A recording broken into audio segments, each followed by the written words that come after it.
What's up, everybody? Welcome to the Early Wedge. My name is Sia and Nejad, and today I am joined by Mike McClure. Of course, Rick Gaiman usually hosting. He is traveling back from Florida. Will be with us the rest of the week, certainly for the live chat on Wednesday. Mike, how you doing, my friend? I am great, Sia. Ready for another great week of DFS. A big contrast to the 2 weeks that we kind of had, both in field size, strength of the field, difficulty of the golf course. Looking forward to it, though. I think there's a lot of interesting players in this, and I think there will be some very interesting ownership angles to play here, as I think there will be a few players that will become extremely popular in this field. Yeah, I'm really excited to actually to address that because I agree with you, and we'll have to see. We're going to talk about all of those names during this show, but certainly during the live chat, we will talk about some of those names where we're actually seeing the ownership as it kind of goes towards lock. All right, well, let's talk about the course we're at. Mike, you talked about how the contrast with this course versus maybe the last few weeks, or at least most of the last few weeks. We've got a very easy setup here. I mean, not a lot of hazards. Get off the tees, you're not going to have a lot of danger out there. I think a lot of guys are just going to be focused on distance, others focused on off the tee, and others obviously on both of those, whether it be total driving or just off the tee or distance, some combination of that. And then I think approach play, just like any tournament, is going to be somewhat popular or somewhat important. And then putting is certainly really, really important here as well, at least in my opinion. Listen, I never weight putting that much. But I'm certainly going to look at it. Maybe bent POA mixes as well. What are you looking at for this tournament? Yeah, I'm going to look at some distance, look at just some recent form, but you've got to make birdies. We know that. I do think a lot of people will kind of still focus on distance. Look, the course here, it's funny to say it's an easy course because it's still a PGA Tour event, but it definitely for these guys is an easy course. You have to make birdies. I don't think it's terribly difficult to be in decent position off the tee. Still going to want to look at off the tee numbers a little bit, but it's interesting because like models will kind of tell you that approach doesn't really matter that much here. And they would be correct in that it doesn't matter that much relative to the other courses, but you're never going to go wrong with finding a player who's good when it comes to strokes gained approach, right? So that's one that is always a staple for me. And if you watch the show, you probably, you may get it confused with when we talk about approach and then tee to green, because we often talk about those two kind of back to back or mention them sometimes seemingly interchangeably. But yeah, if you're looking at approach, again, it'll show that it may not be as important as some of the other events, but it's still important here. Let me ask you this, because we talked about tee to green, and I wonder for this tournament, I don't think, when it comes to the bunkering, when it comes to the around the green play, I don't think it's particularly difficult or maybe not particularly important at this venue at Detroit Golf Club. By the way, par 70, 7,400, par 72. With that said, are we looking at around the green play? Are we incorporate, like when we look at tee to green, I know we incorporate that in. Are you kind of avoiding that for this tournament? I've got scrambling rated a little bit here. I think that there still could be positions where you end up scrambling, but admittedly not a super heavy weighting for me. I can, I'll look and tell you everything by the time I get through the middle portion of the show, what I'm rating really heavily, but it's still going to be honestly a lot of total strokes gained over the last 36 rounds will be a pretty significant number for me. And then just some of the proximity buckets, 150 to 175 being the most important for me. Okay. And I know wedge play is certainly something people are going to look at. If you want to look at that 50 to 150 range, there's certainly going to be a lot of shots from there as well. We've got a lot of people in the chat: Farzad, One-Eyed Willie, Joseph Boza, Stephen Dion, talking about Harry Hall. A lot of Harry Hall questions in the chat, which warms my heart because we were all over Harry Hall last week. I actually had him as an outright, but had him in a round 1 matchup, which hit, a round 2 matchup, which hit, round 3 matchup, which pushed. And then, of course, he exploded in round 4, Mike. So we're going to talk about some of these names like Harry Hall. There's other names like Steven Yeager people wanted to know about. Alex Smalley, who, Mike, I know you typically sing his praises at a flat 8K. So we're going to touch on all of those people. I'll tell you what, we're going to bring up the board at rickrungood.com. But before we do that, let's hear a message from our partners. When you need your sports news all the time, we've got breaking news to bring to you. CBS Sports HQ gives you a snapshot of all the sports that matter to you. When you need your sports in a snap, find it on CBS Sports HQ, streaming free anywhere you are. All right, we're back on the early wedge, brought to you by BetMGM, the sportsbook born in Vegas. Josh, I'll tell you what, let's bring up Rick Run and let's go through the 10K range. We're going to start there. And interesting, Mike, you were on the show with us yesterday, the Sunday live show, but I know you had to leave early because you had HQ responsibilities. Jason Sobel said something kind of interesting to me. Now, before I even say what it is or what it was, I don't want to play any of these guys, regardless of what I'm about to tell you. But Jason said he doesn't think these guys at the top, we're talking Colin Morikawa at 10-9, Keegan Bradley at 10-4, and Patrick Cantlay at 10-2, are going to be particularly motivated, especially after the last month they've had with the Memorial and the U.S. Open and all these other tournaments, including, of course, signature event in the Travelers last week. And he kind of questioned why they were here in a sense of like, I don't know. I don't know where he was. I don't know where ultimately he was going with that. But the point is, I wonder, I kind of like what he said about that. Like, I'm not interested in taking any of these guys, and I do question their motivation.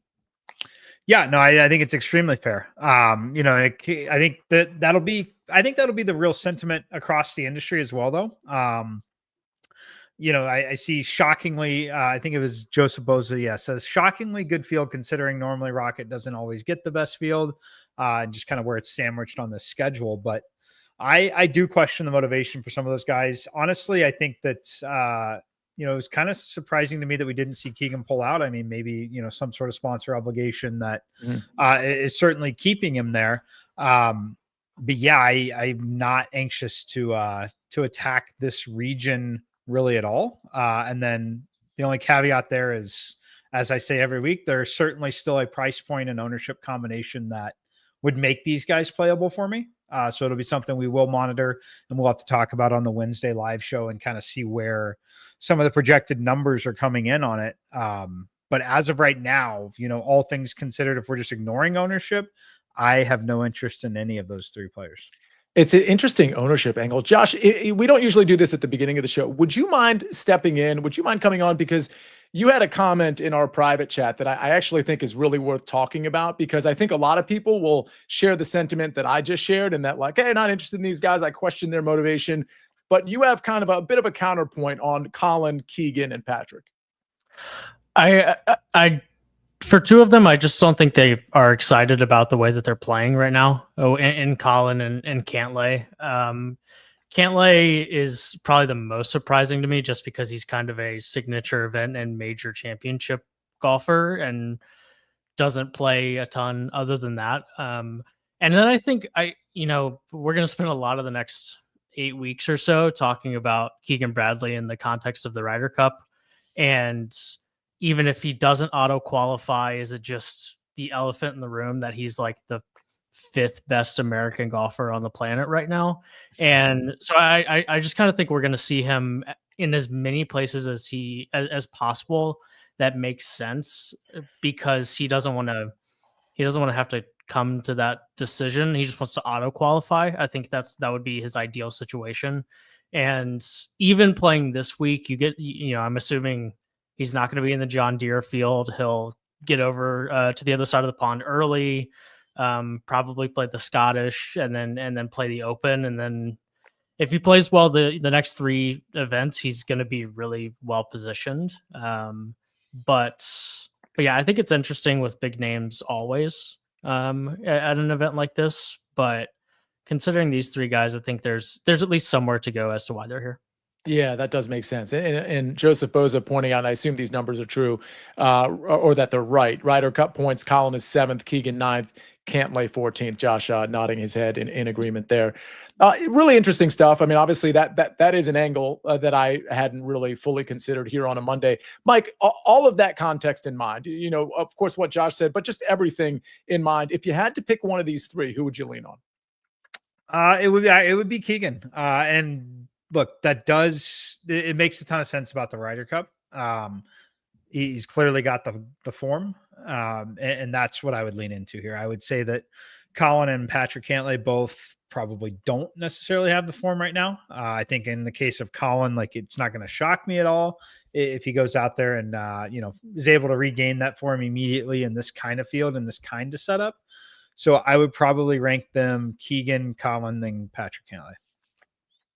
I think that's probably how I would rank them as well. And I'm probably going to avoid all of that because I really like the 9K range. Mike, let's transition there because there's at least 4 names in this 9K range that I really like. And honestly, what's funny is 3 of these names. This makes me feel kind of good, even though I had a bad week last week. I mean, my picks, my round matchups, those were actually okay, but my outrights just weren't really there. And I had 4 outrights on the week, and most of them were long shots. And 3 of them were in this 9K range, if not all 4, but certainly 3. Cameron Young, Max Grazerman, Harry Hall. Those were 3 of my 4 outrights last week. The other one, I think, if memory serves, might have been Ryan Fox. I don't know why I'm forgetting that, but I like all of those guys this week. And as much as I liked Cameron Young because of the form last week, Mike, at 9,300 here, this is a better course fit for Cameron Young. And that's basically proven out by what he's done here the 2 times he's played in what a T2 and a T6, I believe. So I really like Cameron Young. I really like Harry Hall. I really like Max Grazerman. Here's the bad news. Everybody's really going to like all 3 of those guys. And then, of course, Ben Griffin there at 9,800. Are there enough guys here in the 9K range that are going to be popular, that it's going to be flat across the board, you think, Mike?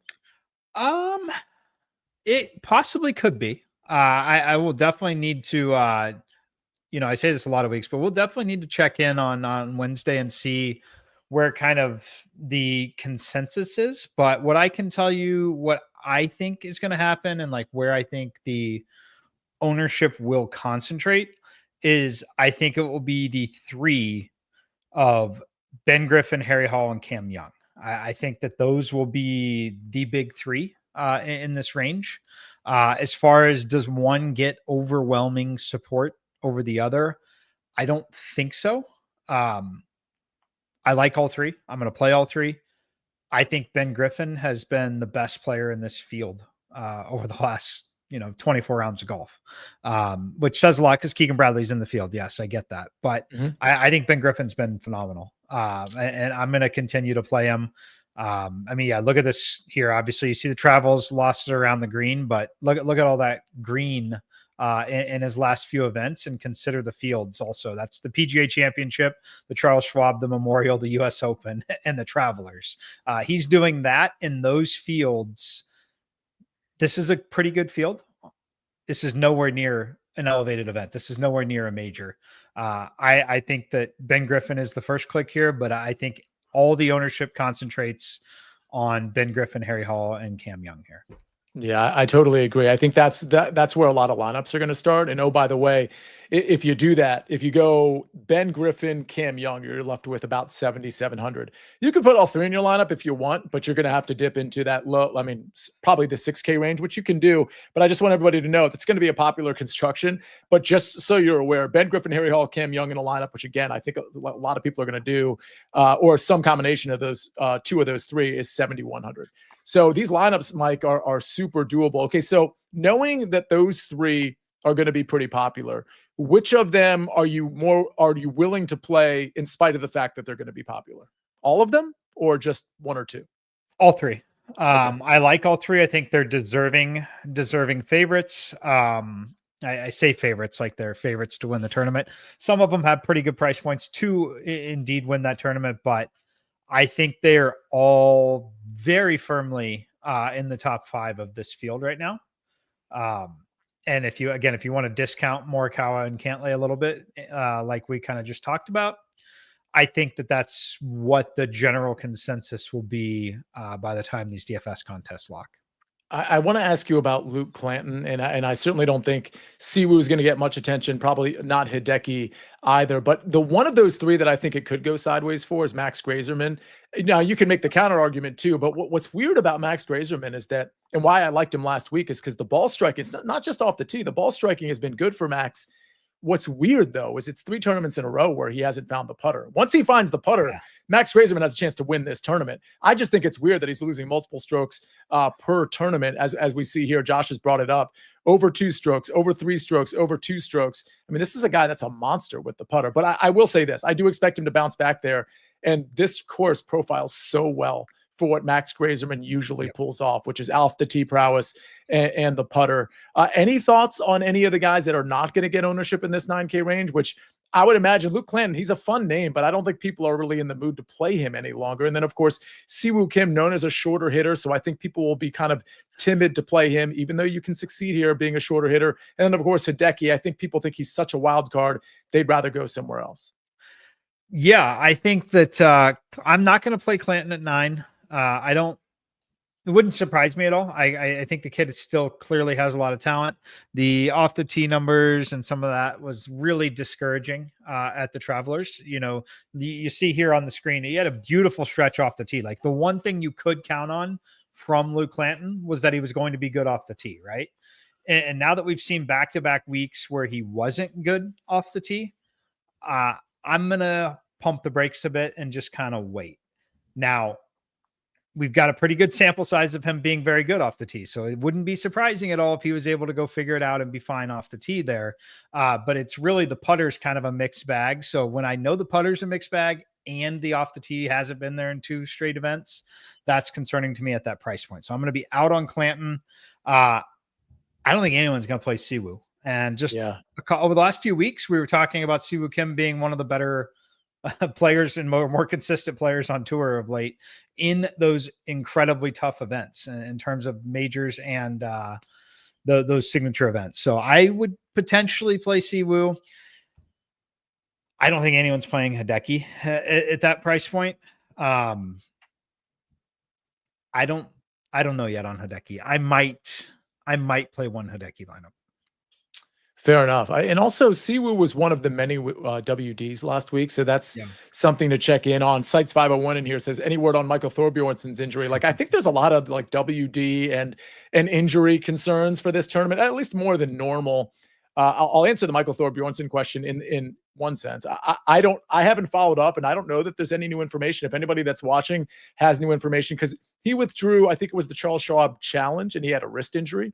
He's in this tournament. I don't know the degree to which he's healthy or the degree to which he's been able to play over the last couple of weeks. But it's certainly a good question because Thorbjornsen, a guy we'll get to when we get to that range. All right, we covered the 9K range pretty well. I think Siwoo, by the way, if he's healthy and if that WD was just kind of a nothing as it relates to this week, I think he's a pretty interesting leverage play. He's played here a few times, more than a handful of times. And the last time was a couple of years ago, T14.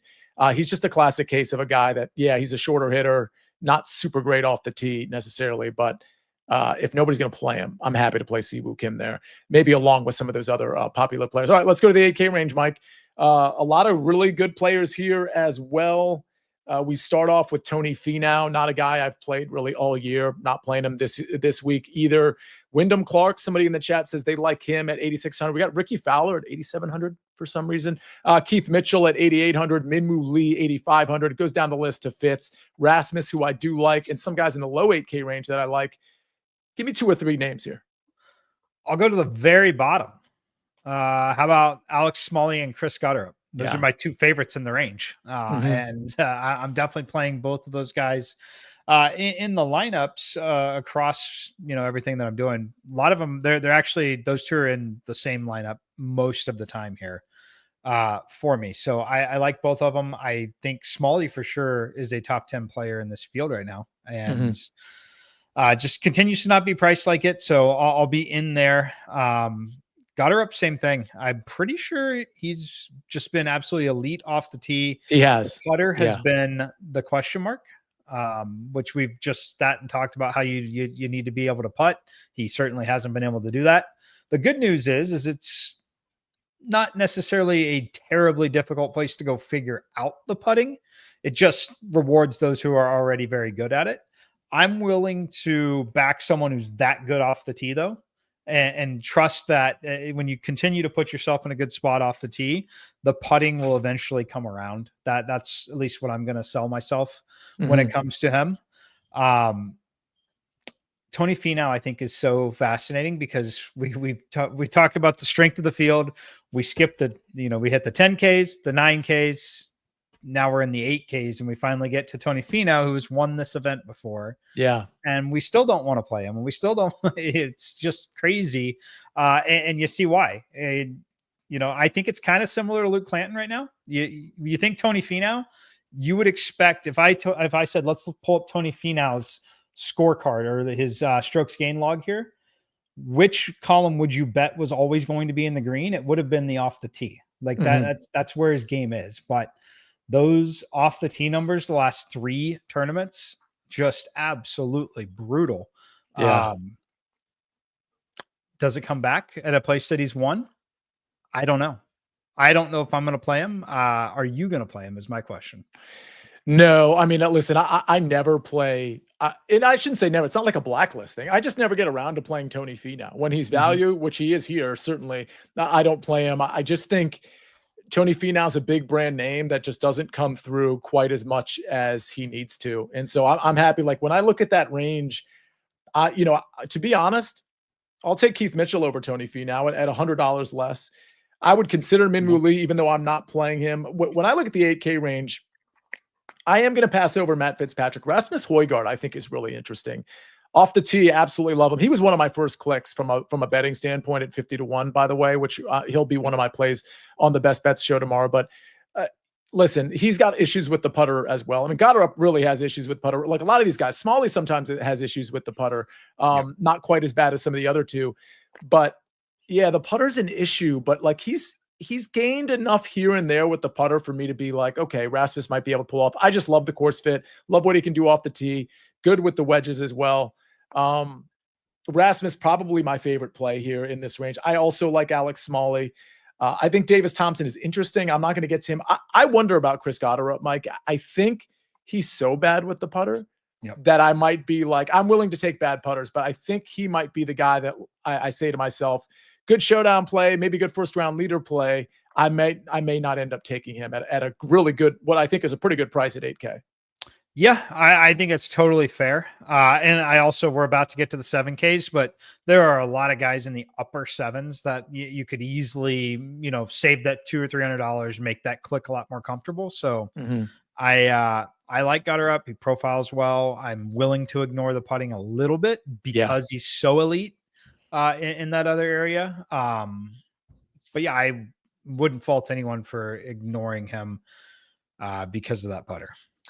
I mean, I wrote down some notes and I hate to look away from the camera, but I do want to just mention, we talked about Goddard being a monster off the tee and with the distance. The approach play has really improved though as well. He's gained 6 out of 7 measured events, but 3 of those events out of his last 10, those are different events that aren't measured, of course, are he finished like inside the top 15. So there's an argument that he's gained in 9 out of the last 10 just on approach. We know about the driving distance and the off the tee gains as well. So, and what's interesting, he has played here twice. He did gain with the putter once in 2022, I believe, but in 2024, he lost a ton with the putter. So my point though, is that he has shown an ability to at least be like a neutral putter here. So I completely get the Chris Goddard up thing. All right. If you guys have anything you like, we got a lot of people in the chat. David Talk saying good afternoon. Good afternoon to you as well. Thanks for being in here, Strange Brew. He says it's a Wyndham week. Before we get to a break in the 7K range, Mike, any thoughts on Wyndham? Because I kind of forgot to address him. He's been bad, but last week he did bounce back with the ball striking. Any thoughts? I don't mind it. He's bounced back a little bit, but and I think his overall skill set is definitely better than where I would have him ranked based off the last 24 rounds. But no, I'm not going to play him just because I do still like that 9K range quite a bit more. Yeah, it's a no for me on Wyndham Clark, especially if people are on him to any degree. All right, let's get to that 7K range. But before we do that, we're going to hear a message from our partners. The crowd loves champions. Gladiator 2 is an epic spectacle. To amuse you is my only wish. The glory is yours, not mine. Very good. Gladiator 2, rated R, now streaming on Paramount Plus. All right, we are back on the Early Wedge, brought to you by BetMGM, the sportsbook born in Vegas. It's me, it's Mike McClure. It's the 7K range. Let's go ahead and bring that up because, as usual, there's a lot of names in the 7K range, Mike. And so far, I really like the 9K range. I really like the 8K range. There's a few names in each of those ranges that I know that I'm gonna be peppering in pretty much every single one of my lineups. But there's a lot of good players here too. The screen that we're looking at has basically 7,500 and above. So let's just kind of deal with that range. As I look at my notes, names that at least stood out to me to some regard that I haven't decided if I'm playing. Ryan Gerard, a guy that, of course, has been popular on the early wedge. Thorbjorn Olesen, another guy that I think is interesting. Steven Yeager, which Parker Norton asked about as well. All interesting names to me, but honestly, I don't love any name in this upper 7K range. Yeah, I was getting a decent amount. Some of that is let me go back to where it was. It was Gerard that I was getting the most of in this range. I've got a few more in the sevens that I really like, but in the upper sevens, I do have a pretty good amount of Gerard so far. There's one other. Kevin Yu has been right up here for me as well. He's been really I good. think he withdrew like a couple of hours ago. That would make sense why he's still there and I haven't seen anything. Okay. Well, now that I know that Kevin Yu is out and I could stop scratching my head why he was there and why I hadn't got to it, Gerard is the only one above 75 that I really like here. Okay, so let's scroll down to the 7,500 and below range, or I should say 7,400 and below, because again, by the way, Steven Yeager, is he a guy, because somebody specifically asked about him. I don't think I'm getting to Steven Yeager. He does have pretty good history here. Miscut last year, but in 2023, T9, fifth in 2022, does profile pretty well and has some splash finishes over his last few tournaments. I don't hate the Yeager play. I'm just also not super in love with it. Your thoughts on Yeager? Yeah, I don't hate it. I certainly don't hate it. He's always going to be long enough off the tee, kind of a middling price point. So I don't think he's going to be popular. For me, I can almost guarantee you if we get to that Wednesday show and I look at everything there, I'm going to tell you that I have no strong opinion one way or the other. So if you like him, I think you should play him. By the way, the splash finishes in 2 of the last 3, that was Benny On. The first stat on his course history, that was accurate. He does have a good course history here.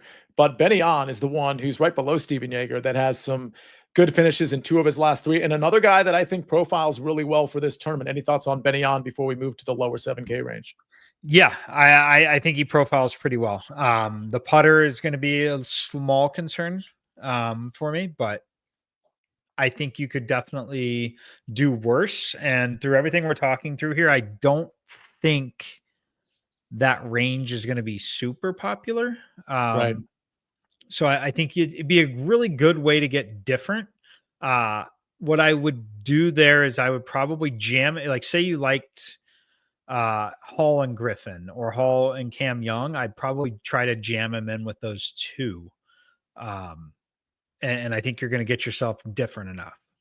Okay, you're right about this lower 7K range. A lot of people are going to like, first of all, Cameron Davis. I probably should have mentioned him at the top of the show. 2-time champion here.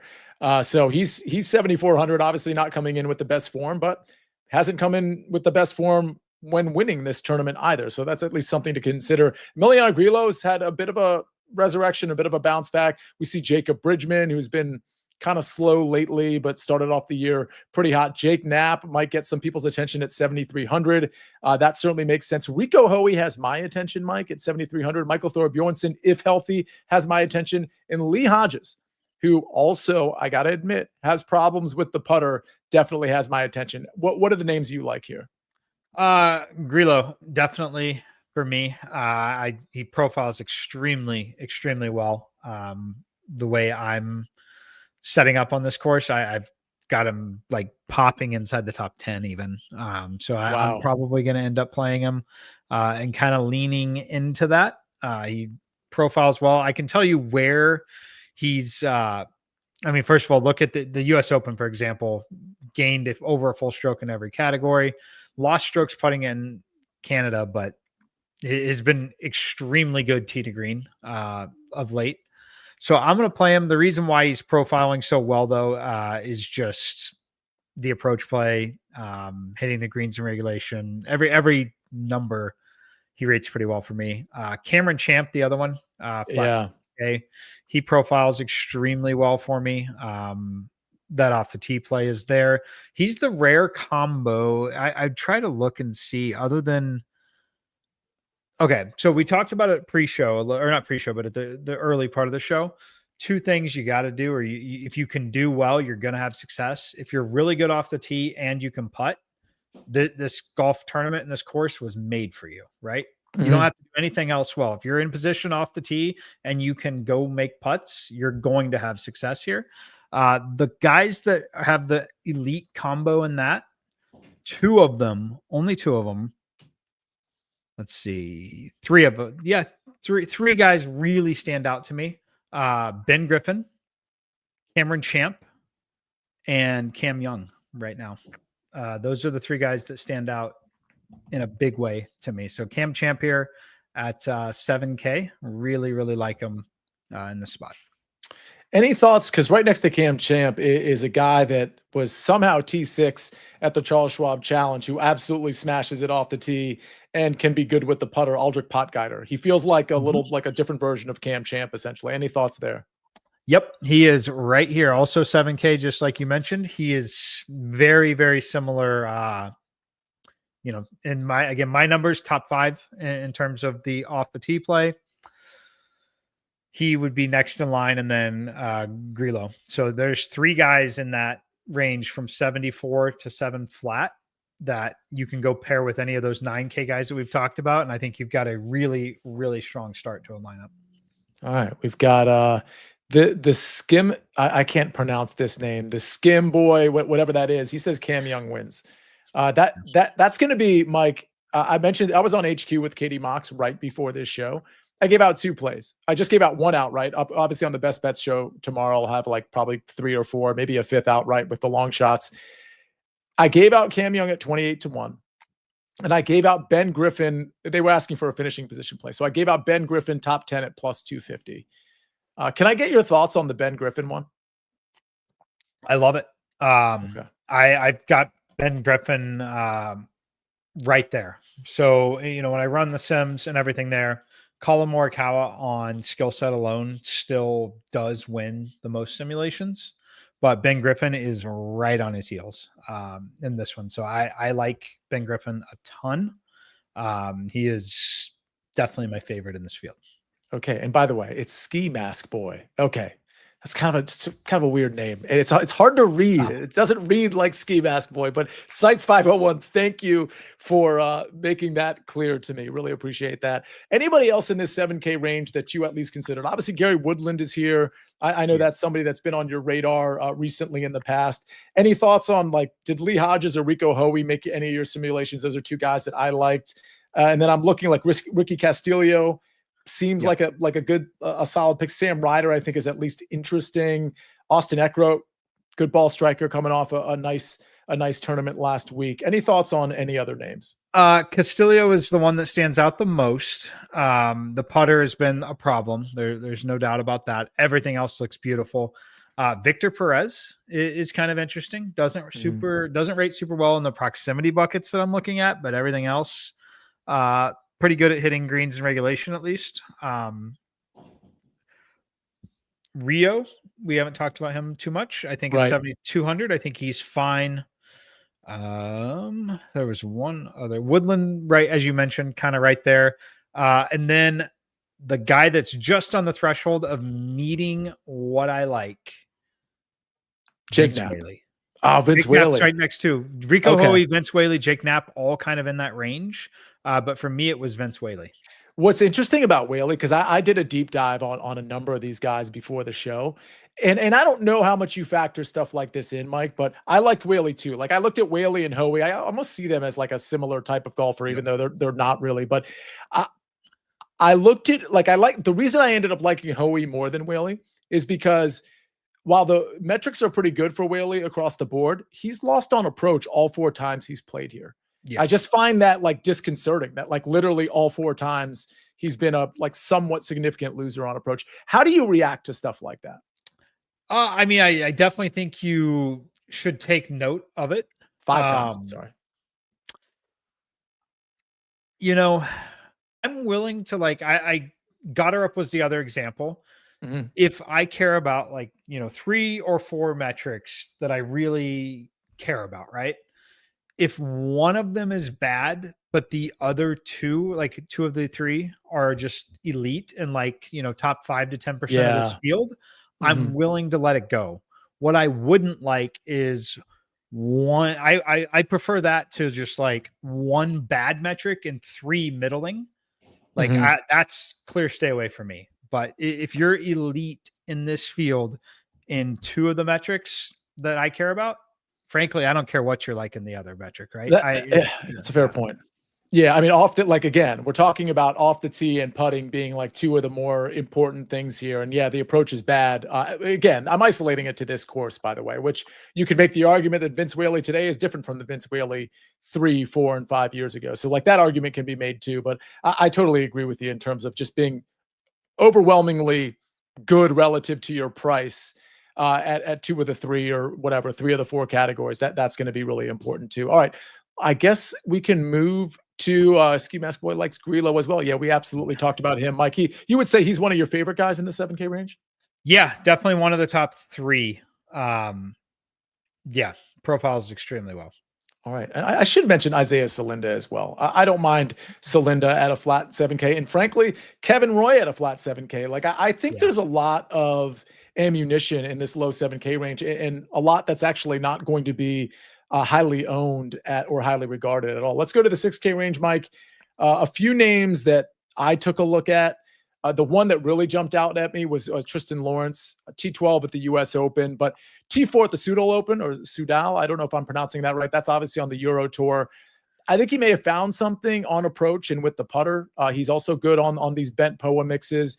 Can be good off the tee. That's what I know him to be good at. But I got to double check that. I like him at 6,900. Carl Phillips is so hit or miss at 6,800. I mean, his finishing positions are either like 150th or somewhere near the top, and usually it's on the 150th range.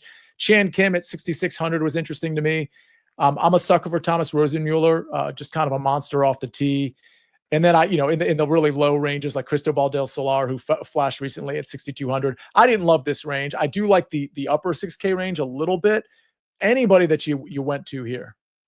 I don't find myself playing the 6K range. So when in this tournament, when I ran a bunch of lineups here, I didn't get anyone in the 6Ks. I will still play along and I will still find some 6K guys that could potentially sneak their way in. But as we just mentioned, there were so many guys between 7K flat and 74 that I'm probably living there. And I think that's just kind of how it's going to be here. Now, just like looking at raw data and telling you guys that pop up in the 6K range that I could talk myself into, Valimaki is going to be one at 6,700. The off the tee play is, again, not great, but the approach play, top 10 in this field, top 10 in both of the proximity buckets that I care about. Number one of those being 150 to 175, is in the top 15 in putting and top 15 in total strokes gained. So I'm willing to forgive being 120th in this field off the tee, because he checks out kind of everywhere else, right? So Valimaki would be that guy at 67. Patrick Fishburne, we've played him a little bit. I know both you and I have, liked him at times over the course of the season. I could be talked into Fishburne at 6,900. That's really probably it. Yeah, I'm going to say that's it. I don't think I would get any further down. Yeah, that's it.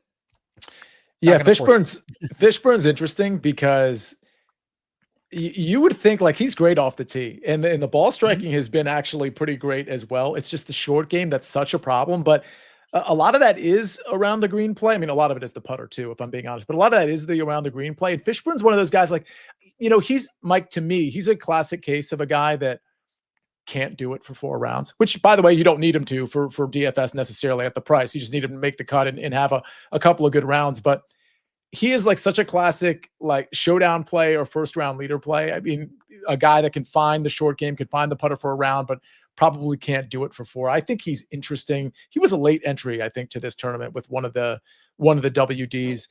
I think Fishburne and Lawrence. Chan Kim, a couple of things that popped to me. The opportunities plus, which you can find on Rick Run Good, I gauge aggressiveness there to some degree. That's the amount of times on approach you're hitting it with like 10 feet or within that range. He rated out really well in that department. Very wild off the tee, but decent at Detroit Golf Club in terms of his history, decent distance, good on easy courses. If you want to look at that metric, I don't want to be in this 6K range, Mike, like you said, but I do think there are some guys that you could take if you felt the need to. Yes. And we have a full disclosure for everyone there. I'm just running it through my lineups now, typing it in a little private chat here. And the note I just typed was I can play Harry Hall, Ben Griffin, and Cam Young in the same lineup without playing a 6K golfer this week. Yeah. And because that is the case, I am not going to play a 6K golfer because I can play all three of those guys in a lineup, or I can play two of the three. And I definitely don't have the need to dip down into that 6K range. There are a number of guys that we talked about in the 7K flat to 7,500 range that I'm pretty confident I'm not getting to the 6K range here. So here's the problem with that. The only problem with that is that because that was the first thing I ran too. Like at the beginning of the show, I was like, oh my gosh, okay, if you play two of the three, it's like 7,700. If you play all three, it's 7,100 and change, maybe 7,125. And the problem with that is if you're going to do, and Mike, correct me if I'm wrong, if you're going to do that, small contest or big contest, but like certainly in the bigger contest, you might want not to play all three if the ownership is going to be what we think it is when we do the live chat on Wednesday at 4:00. But with all that said, those 7K guys that you choose, they can't be the popular guys, right? Like that's where you actually have to be different because there are going to be some collection ranges. And I'm just looking at the low 7K range, like Aldrich probably. Where was Camp Champ? I can't remember what his 7K, price was. Flat. Yeah. Oh, there you go. Okay. Some of those guys are going to be Vince Whaley, maybe Rico Hoey. We'll see from an ownership standpoint, but like, it's really hard to play those three guys, in my opinion, and then play, but like the 7K guy, the 7 flat guys that are like going to be popular, right? Yes. I think that you either need to get them right or, you're probably going to have to be a little bit different. The good news is I do like a number of them there, but I can tell you two things that I think will be that are going to happen. I think that the winning combo is probably going to be only two of those three, and then nailing that 8K golfer that is also in the top 5 of this tournament. Yeah. And if you get that right, you're going to win a lot. But I tell you what it's going to do. It's going to squeeze Colin a lot. Mm-hmm. I think that I told you to start the show. There's a price point and an ownership combo for everyone. One of those top 3 is going to be playable at very, very low ownership.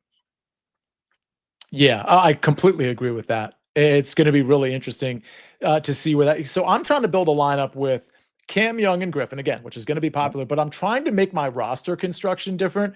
So I'm looking at like the mid to upper 7K, like a Benny On, for example, at 7,600. It's not going to get a ton of attention. That leaves me with 7,700. So at this point, Mike, I can go back down to that 7K range and take a guy that might be, I don't know, like relatively popular. No, I don't want to go super chalky. So let's say I went, you said Vincent Will, but I'm going to go with Rico Hoey at 7,300. Now that puts me with 8,000 left for 2 spots. So now I can go to that 8K range, which also might not be super popular. I mean, I could take Rasmus here. I don't know what his popular, but then that puts me in the upper 7K range again. So my point in saying all of that is that you can take 2 popular guys at the top, take maybe a somewhat chalky guy in that low 7K range where so many people are going to live, but that's only 3 of your guys. The other 3 guys can be guys that are in ranges that not a lot of people want to live in. Your thoughts? Yeah, no, I think it makes a ton of sense. I think that where this tournament will be won from a DFS standpoint is there's going to be 1 or 2 golfers between 7,600 and 8,800 up to Keith Mitchell, right? Someone between Keith Mitchell and down to Benny On at 76, like someone there, whether it's Gerard, Oleson, Smalley or Goddard, who we talked about, those guys that I think the combination of that player with 2 of the 3 of Ben Griffin, Cam Young, and Harry Hall is very likely to be what wins this week. All right. I'm looking also in that range, that 8K range that might not get too much attention. Akshay Bhatia, who hasn't been playing super well, not a guy I played too much, but T2 last year at the Rocket Classic. So maybe another name to consider that usually gets attention, but just may not because he's in a range that is going to get not ignored, but just not looked at quite enough. And Josh pointing, reminding me, I think this is on Akshay, 3-putt on 18, should have won the tournament. Cam Young's another guy that had a really bad round 4 that you could, I mean, there's a lot of guys that could have won the tournament last year, by the way, but Cam Young is one of those guys. And Mike, do you think Cam Young's ready? Is he ready? I think he's there. I think he is right there.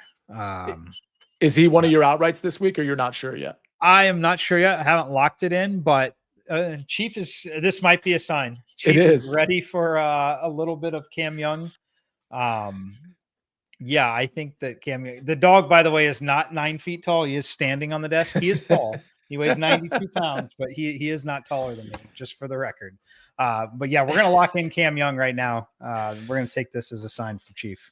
That is a sign. I think, again, I just so everybody knows, I put a sprinkle play on Lee Hodges at 110-1. I put a decent sized play on Rasmus Højgaard. It leaves me maybe 2 or 3 outrights, and I might have to go to Cam Young. I can't take Cam Young and Ben Griffin. I can, but I'm not. I don't think I'm going to. I think I'm going to take Cam Young, and then maybe just dabble in that sort of 40 to 100-1 range. But Mike, when I looked at things, and this goes back, this is kind of a DFS conversation because it goes back to how popular we think, rightfully so, Ben Griffin might be and Cam Young, but Ben Griffin has been so good. And this is a field where Ben Griffin just can continue to climb because guys like Colin Morikawa and Patrick Cantlay aren't winning. And Ben Griffin's the next tier down now. I mean, he's been a top 10 machine, and he's of course winning tournaments as well. Yeah, I think he's, like I said, I have him right behind Colin. I am right there. He's my favorite play in the tournament for sure. All right. Well, more best bets coming up tomorrow at 7:00. It'll be me. It'll be Jason Sobel, Patrick McDonald, and Eric Cohen. Of course, the live chat Wednesday at 4:00. And then we do the live betting show on Sunday. And Mike, people took your advice before you had to leave the show early, but you spent 25 minutes, actually 25, 30 minutes with us. That play that you had, that arbitrage play, basically with the plus 140s on the without market, that ended up coming in. I mean, you didn't need the without market there, but obviously I had some people tweet at me saying they cashed that. So that was really good stuff.